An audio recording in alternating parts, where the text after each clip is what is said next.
안녕하십니까. 정태욱입니다. 오늘은 테야르드 샤르탱 사상 일곱 번째 물질과 생명과 정신에 관해서 강좌를 하겠습니다. 138억 년 전 빅뱅에 의해서 오늘날 지구상에는 적어도 무생물, 물질이 나타나고 그다음에 생명이 나타나고, 그래서 지금까지는 물질과 생명의 관계에 관해서 주로 설명을 했는데, 에, 대략 4만 년 전부터 크로마뇽인의 알타미라 동굴이나 라스크 동굴 벽화에서 보는 것처럼 인류는 DNA 정보도 아니고 물질 정보도 아닌 특별한 것이 나타나기 시작했단 말이야. 그래서 오늘날 대도시에 빌딩을 만들거나 또는 우선을 만들거나 하는 이러한 것이 나타난, 이걸 우리는 지식 정보라고 하는데, 이 지식 정보를 인류만이 만들어낸단 말이야. 이것을 우리는 정신정보라고 하는데, 다시 말하면 인간만이 이 정신을, 정보를 만들어낼 수 있다는 것인데, 옛날 사람들은 인간에게는 특별히 영혼이라는 존재가 있어서 영혼의 기능이 정신이라고 봤는데, 오늘날 우리는 과학을 통해서 볼 때 물질과 생명과 정신은 바로 물질이 DNA에서, 단백질에 의해서 물질이 표현되어 있고, 인간의 의식에 의해서 하나의 지식화되는 정신현상으로 나타났다는 걸 오늘 이 강의의 핵심이 되겠습니다. 그래서 생명은 물질의 소산이고, 이 정신은 이 생명의 소산이란 말이에요. 그래서 다시 한번 우리는 생명 현상과 의식 현상을 봄으로써 정신의 어떤 의미를 갖고 있는가를 알 수 있겠습니다. 그래서 생물의 생명 현상, 즉 살아있다는 의미는 간세포 생물이나 또는 개체 동물이나 식물이나 일정한 공간 내에서 물질을 생산하고 소비하는 현상을 생명 현상이라고 한다. 그런데 인류에게 와서는 이 생명체 바깥에서 물질을 생산하고 유통하고 소비하는 이 경제 현상이라는 것이 나타나는데, 이걸 우리는 문화 문명이라고 하는데, 물론 벌이나 개미나 또는 그 새들도 생명체 바깥에서 자기들의 집을 짓고, 어떤 종류 개미는 자기들이 좋아하는 곰팡이를 재배하는 농업도 한다는 말이야. 그러니까 이것들도 생명체 바깥에서 이런 현상이 일어나지만, 벌이나 개미는 백악기 중기에서 출현했는데, 대개 1억에서 1억 5천만 년 전에 출현한 이 벌이나 개미 집은 오늘날에도 똑같은 집을 짓고 있답니다. 새는 우라 공룡이 후에 들러서 약 6,500년 전 공룡이 멸종한 후로 공룡의 후손들이 살아남은 것이 새인데, 새들도 새 둥어리를 만든다 이 말이야. 그러나 이것도 새 둥어리도 6,500만 년 전 발생한 이 집들이 오늘날도 똑같단 말이야. 이건 뭐냐? 벌이나 개미나 새의 DNA에 이게 프로그램 돼 있다. 프로그램 돼 있다. 저 알고리즘이요. 그러니까, 그런데 인류 보면 여기에 이제 이건 암사동 움집인데 올림픽대로에서 중부고속도로 나가다면 암사동의 움집인데 이 움집은 약 6천 년 전 우리 그 한민족 그 조상들이 한강 주변에서 살다가 지은 움집인데 이 움집이 조선시대 와서는 고래등 같은 개화집으로 변하고 오늘날은 고층 빌딩으로 우리가 사는 집이 변화했단 말이에요. 응? 그러면 이거는 DNA 프로그램이 아니다.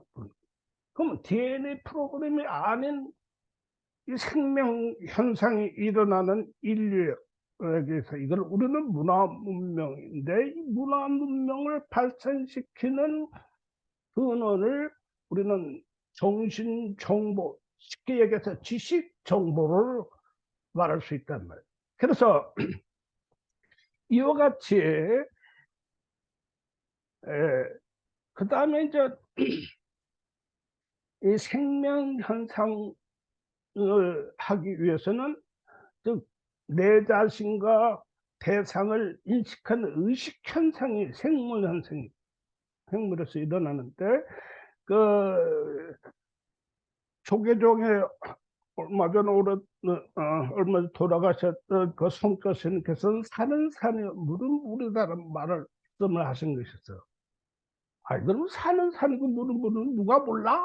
이 보통 사람이 생각하지만 이 180년 전, 138억 년 전 빅뱅은 하나 전체가 부분으로 나눠지는 사건이란 말이에요. 부분으로. 그러니까 이 부분은 다 똑같지 않은 산과 물이 다르기 때문에 서로들 의식할 수 있다.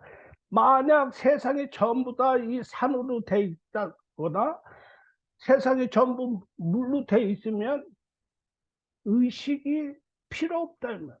의식이 생길 수가 없어요. 그래서 성철 스님께서 말씀하시는 산은 산이요 물은 물이라는 것은 의식의 출발점을 말씀하시는 겁니다. 그 의식이 전체와 부분의 관계예요. 응? 그러니까 우리는 이 예수님이 상을 모자이크로 만드는데 모자이크 같단 말이에요. 응? 근데 부분의 합이 전체라고 보는 모자이크는 이건 범신론이라고 하는 거 범신론. 근데 부탁께서 보면 옛날부터 중성은 모든 중성은 부처다 이런 말씀을. 그 다음에 유교를 접한 그 공자님을 비롯한 유교 사상가들은 인간은 소우주다. 인간은 소우주라고 말씀하셨고 또 예수님은 뭐로 인간은 하느님의 아들이다. 지금까지 과학이 나오기 전까지 이 말씀은 정말 알아듣기 참 힘들었어. 그래서 무조건 믿어야 됐었어.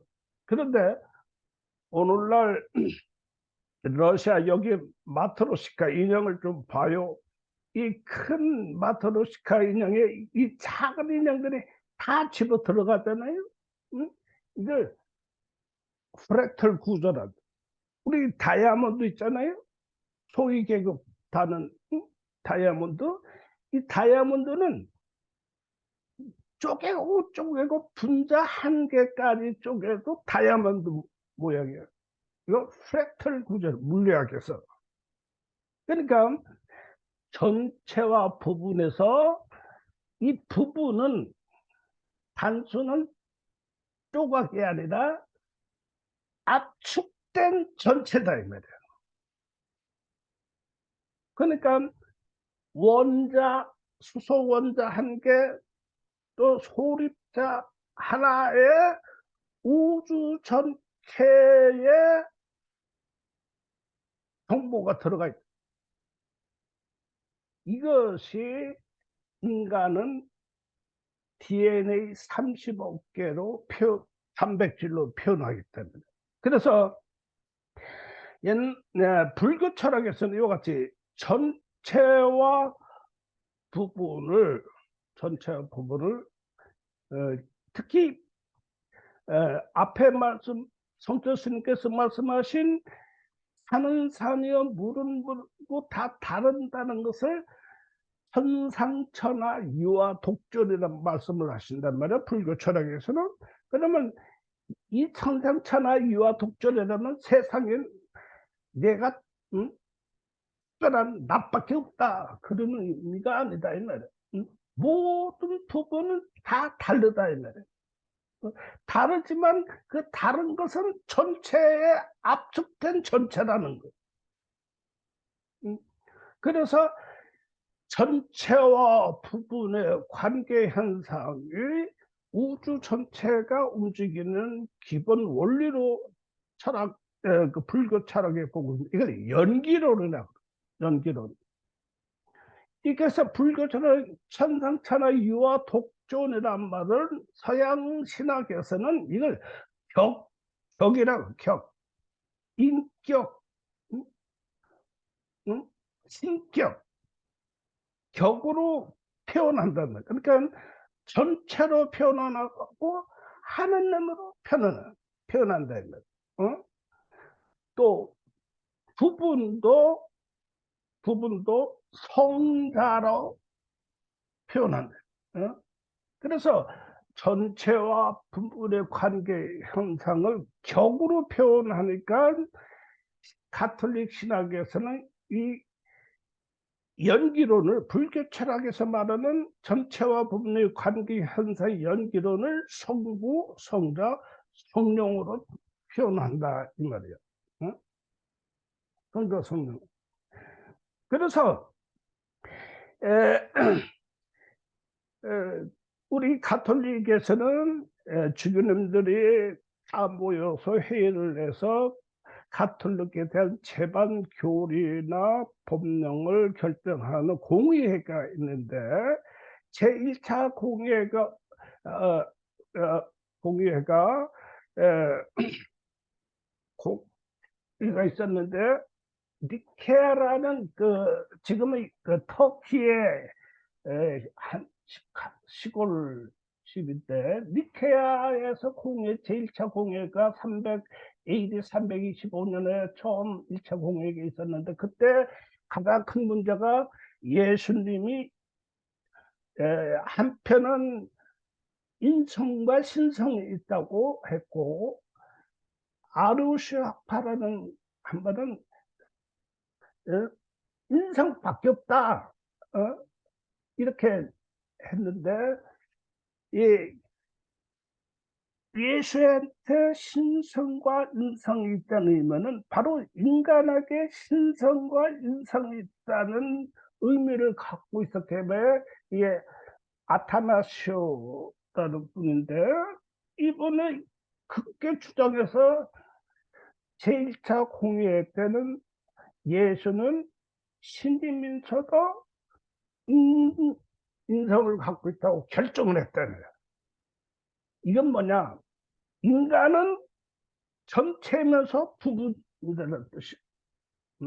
만약에 아루스처럼 인성만 결정했다면 인간은 전체가 함축된 존재가 아니기 때문에. 그러니까 1차 공회 때 성자가 신성과 인성이 있다고 결정한 건 인류 역사상 가장 큰 발전이었다고 보고 있습니다. 그래서 이 전체와 부분을 항상 생각할 때는 바로 부분은 압축된 전체라는 것, 즉 프랙탈 구조로 우리가 항상 생각하고, 연기론이나 성부, 성자, 성령 삼일체를 가지고 항상 신앙을 바라봐야 된다. 그래서 그러면 우리가 물은 무료, 산은 산이요, 물은 물이라는 걸 의식 현상이 생물에서는 오감으로 인식된단 말이에요. 그러니까 오감은 어떻게 해서 발생하느냐? 아, 우리 그 호박떡을 한여름에 태양 밑에 보면 축 시들잖아요. 그러다가 해가 지면 또 이제 잎사귀가 팽팽해지죠. 그 모든 식물은 뒷면에 보면 우리 땅구녕 마냥 기공이라는 게 구멍이 빵빵빵 나 있어요. 그래서 수분 햇빛이 강렬해서 수분 증발이 많이 되면 이 기공을 닫으니까 잎사귀 전체가 시들어지게 보이는 게, 이걸 이제 전문 용어로 위조 현상이라고 하는데, 그러다가 이제 햇빛이 이제 음, 넘어가고 증발이 적어지면 기공이 펴지니까, 기공이 열어지니까 잎사귀가 팽팽해지는 이조 현상이라. 이조 현상. 그래서 이거는 감각을 표현하는 이 세포, 기공세포라고 그러는데, 이거 단백질로 돼 있단 말이에요. 또 요 밑에는 연두벌레라는, 이거는 우리는 식물에만 과학성 작용한다 그러는데, 이 유굴레나 연두벌레의 동물은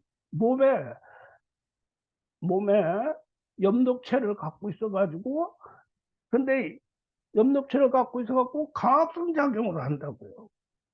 그러면서 여기 보면 안점이 있어요.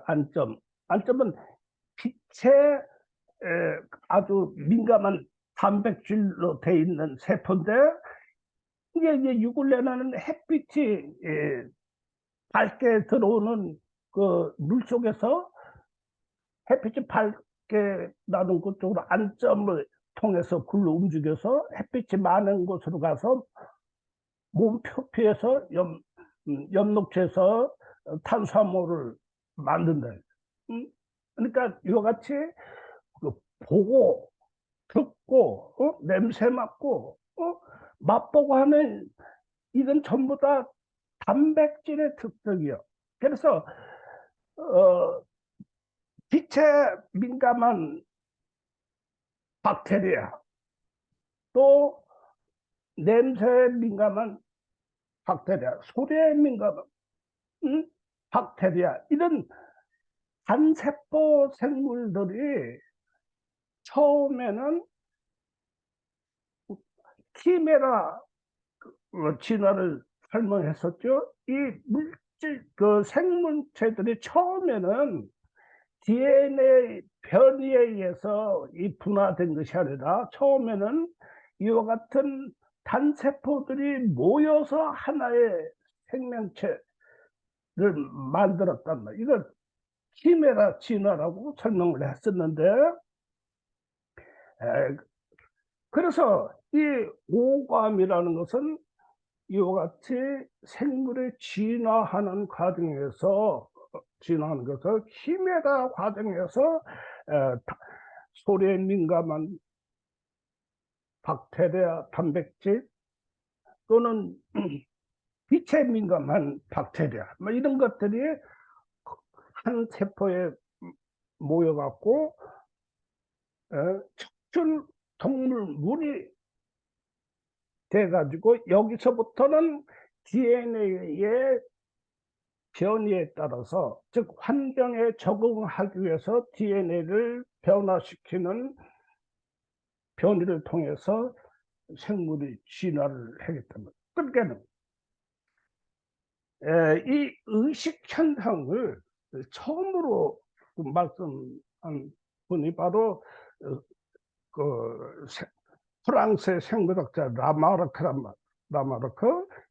즉 여러분들이 잘 알고 있는 기린이 목이 길어지는 이유가, 높은 나무에 있는 잎사귀를 자꾸 따먹으려고 하니까 목이 길어져, 용불용소를 주장한 분이라.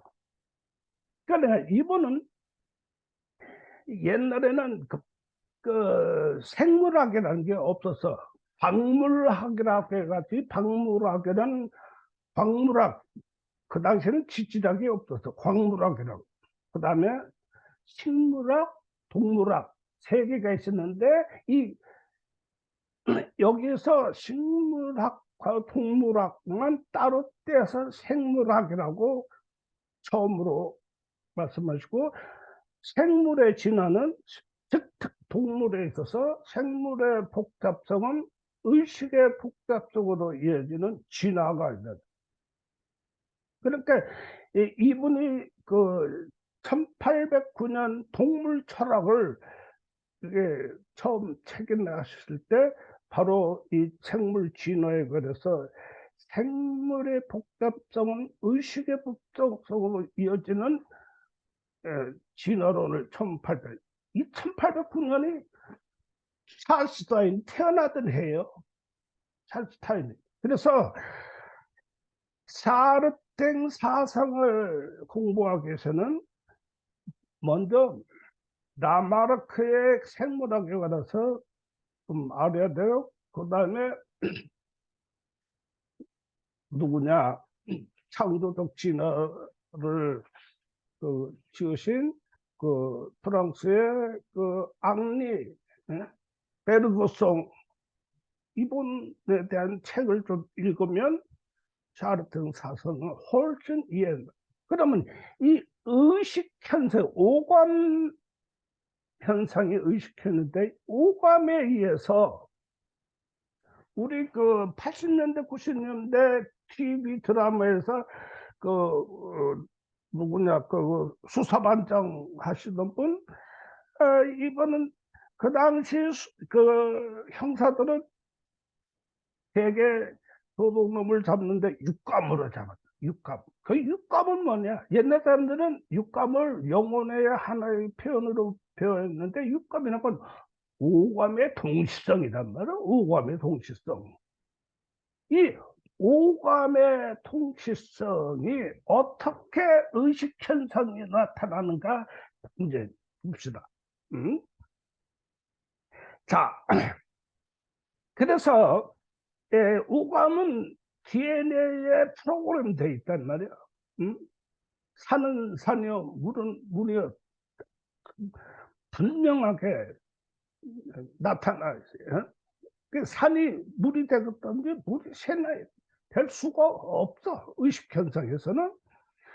그러니까 DNA 30억 개는 바로 138억 년 우주가 진화해온 우주 질서의 정보란 말이야. 이것이 오감으로 나타나니까 이건 절대 개체성이야. 의식 현상은 절대 개체. 그 어떤 사람들은 그 칡넝쿨이 참나무나 소나무로 기어 올라가서 참나무를 뒤덮어가 참나를 죽는다. 그러니까 생존 경쟁에서 그 생존 경쟁, 치열한 생존 경쟁이다. 생물에는 경쟁이라는 게 없어. 알고리즘이기 때문에 알고리즘에 따라서 충실하게 프로그램대로 살아나가시는 것이지, 인간처럼 너 죽고 나 살자 하는 그게 없어.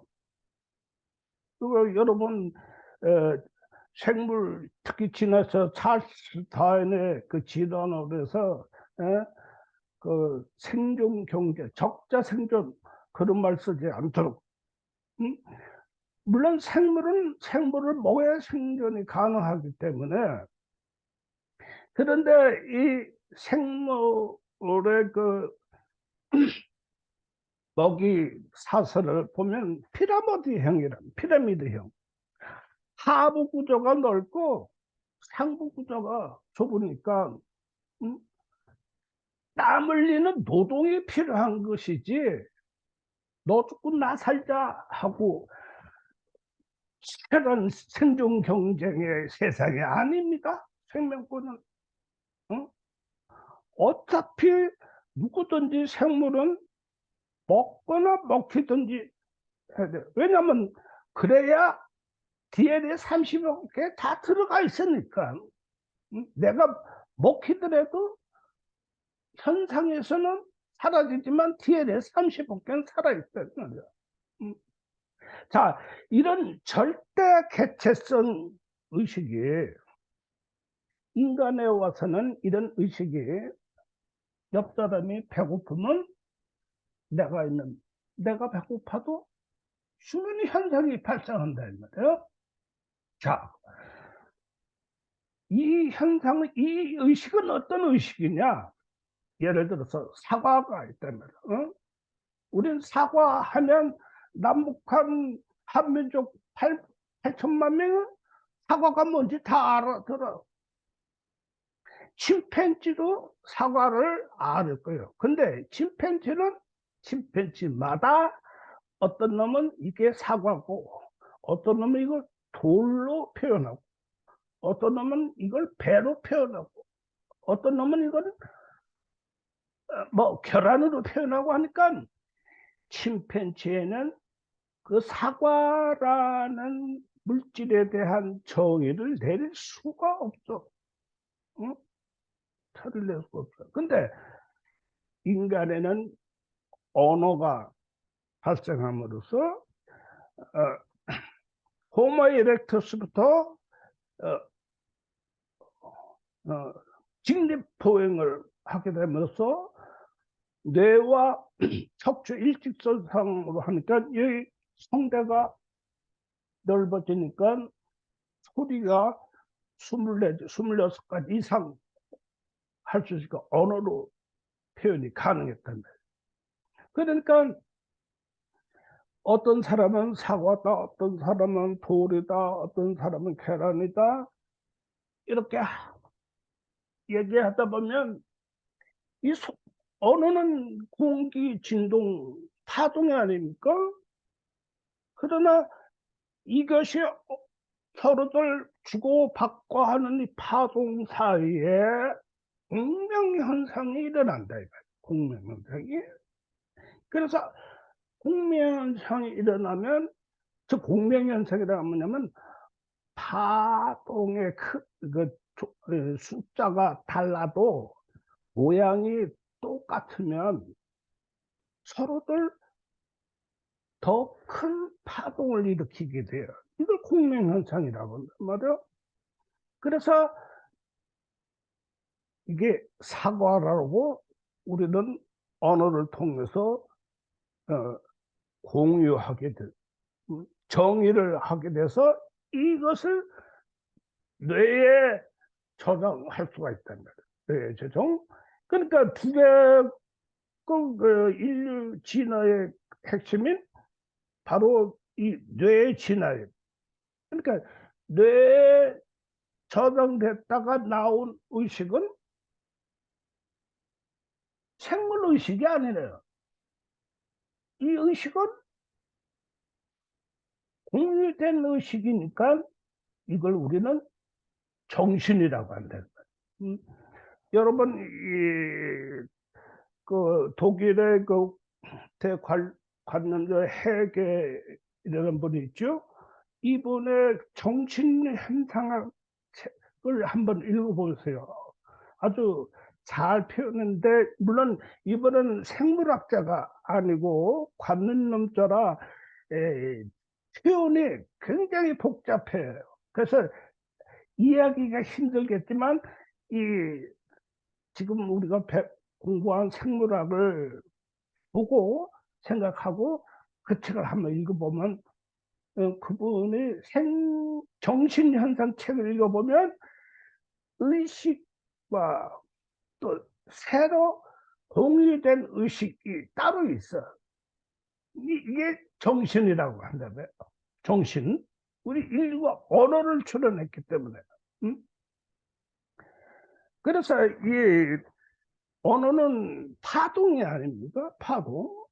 파동이란 말이에요. 그러니까 서로가 서로 간의 공명 현상을 일으켜서는 걸 우리가 동조 현상이라는 게, 즉 옆 방 안에 KBS, MBC, SBS 전파가 많이 나오는데 우리가 라디오 KBS 710kHz, KBS 1 라디오의 주파수를 좀 잡아야 되겠다 할 때는 전류의 크기는 이렇게 해놓고 그래도 고정되어 놓고 저항의 크기만 컸다 작았다 하면 이걸 보면 돼. 요 안테나에서 이제 여러 가지 전파가 흘러 들어올 거 아닙니까? 이게 흘러 들어갈 때 여기 이제 전류가 이렇게 흐르는데 요거는 뭐냐 하면 그 저항이라는 저항. 이렇게 다이얼을 여기다 놓을 때는 전류가 저항을 다 거쳐서 가기 때문에 저항이 커지니까 전류가 약하게 흘러. 이 약하게 흐를 때 주파수가 또 달라.